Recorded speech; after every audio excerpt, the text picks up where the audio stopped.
Welcome to Technia TV. Hello, I am Dr. Sandeep Kumar. Today, I am delivering the lecture on sampling fundamentals.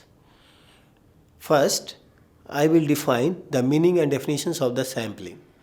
What is sampling? Sampling is essential technique of behavioral research.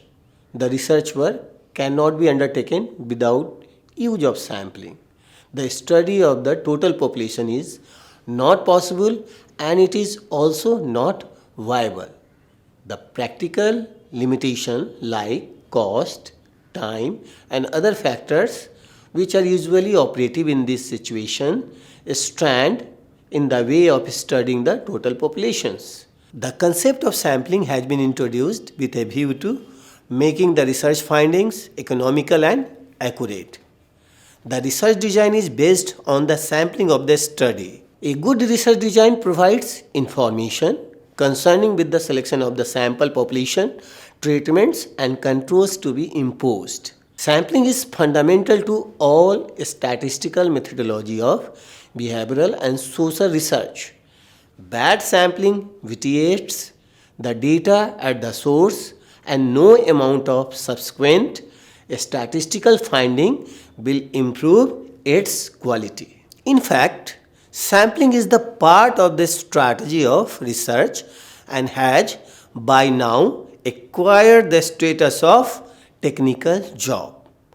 Population or universe means the entire mass of observations which is the parent group from which a sample is to be formed. The sample observation provides only an estimate of the population characteristics. Now, I am defining the functions of population and sampling. Sampling is the fundamental to all the statistical techniques and statistical analysis. The measures of a sample are known as statistics and measures of a population are termed as parameters. Mean, standard deviations and coefficient of correlations of sample observations are known as statistics. Mean, standard deviations and coefficient of correlations of a populations are called parameters. Generally, parameters are estimated on the basis of sample statistics. The accuracy of the parameters depends on sample representativeness or statistics.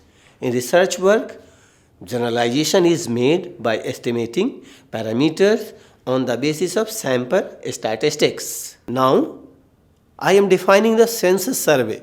A census is the procedure of systematically acquiring and recording information about the all members of a given population. It is a regularly occurring and official count of a particular population. The term is used mostly in connection with national population and housing censuses. The other common censuses included agriculture, business and traffic censuses. Modern census data are commonly used for research, business, marketing and planning and also as a baseline for sampling surveys. It can be presumed that in census, when all elements or units of a population are covered, no element of chance is left and highest accuracy is obtained. But in practice, this may not be true. Now, I am defining the sample survey. Sample survey describes the process of selecting a sample of elements from a target population in order to conduct a survey. In sample survey, information is obtained only from a subset of population.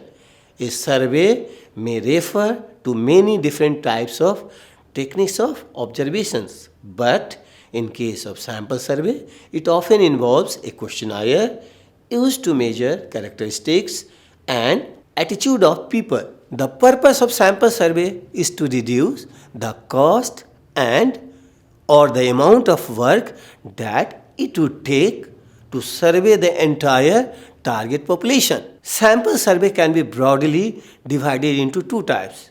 First one, probability sample, and the second one, non-probability samples. Probability-based samples implement a sampling plan with specified probabilities. It allows design-based inference about the target population.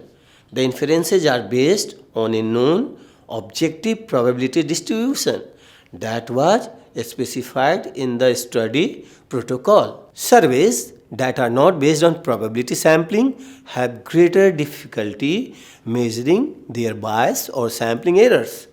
Surveys based on non-probability samples often fail to represent the people in the target populations. Now there are some sampling definitions.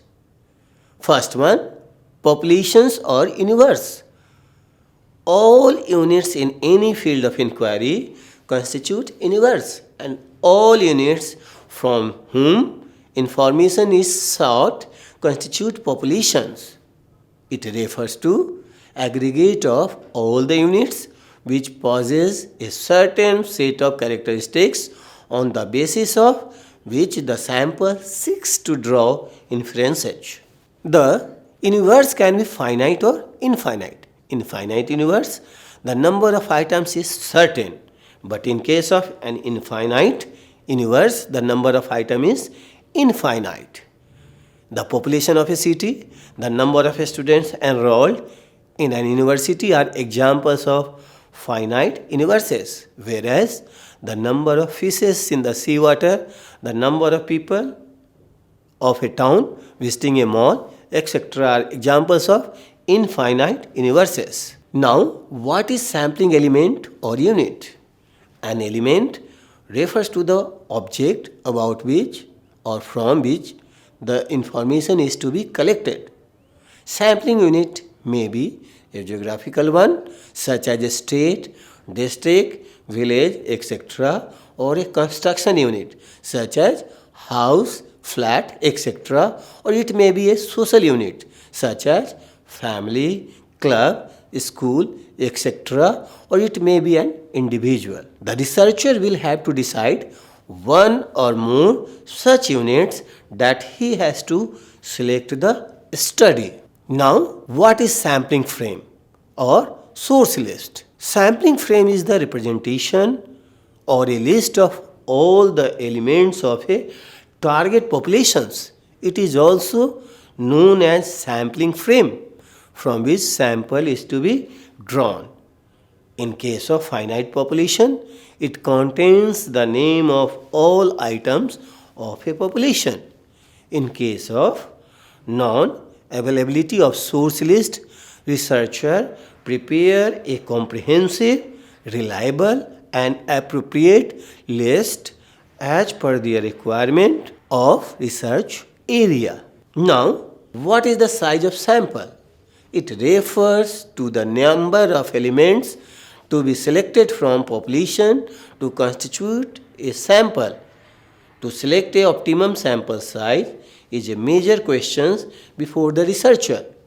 Efficiency, representativeness, reliability and flexibility are the major characteristics of optimum sample. The size of population, parameter of interest in a research study, and budgetary constraints are important factors that researchers generally take into consideration to determine sample size of their concerned research. Now, what is statistics or parameter of interest? The characteristics of a sample is termed as a statistic. Mean and standard deviation of a sample are example of statistics. The characteristics of a population is termed as parameter. Population, mean and population standard deviations are examples of parameter. Population parameters are estimated from sample statistics. Now, there is also one term that is called the budgetary constraints. Research is a time and money intensive activity. The funds and time available to researcher influence the size of the sample. Cost have a major impact upon decisions relating to the size and type of the sample. Now, what do we mean by sampling procedure? Sampling procedure stands for the sample design itself. Researcher take decision on sample design for their concerned research. Their decision for particular sample design based on area and type of research, sample size, cost of conducting the research, and also the design that has a small sampling error. Now, what is precision? It is defined as the range within which the population parameter is expected to lie in accordance with reliability specified in confidence level as a percentage of the estimate. It is measured by standard error of estimate. Now, we are also concerned about the confidence level. Confidence level indicates the chances of sample statistics within the precision region. The confidence level of 95% states that out of 100, there are 95 chances that the sample gives answer that truly represent the population and will be within the precision range. Now, there is also one term, that is the significance level. It indicates the chances of answer falling out of precision range. The confidence level of 95% corresponds to significance level of 5%.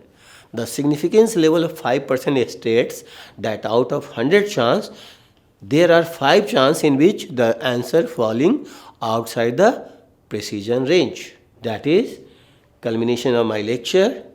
Watch Technia TV for further lecture on research methodology.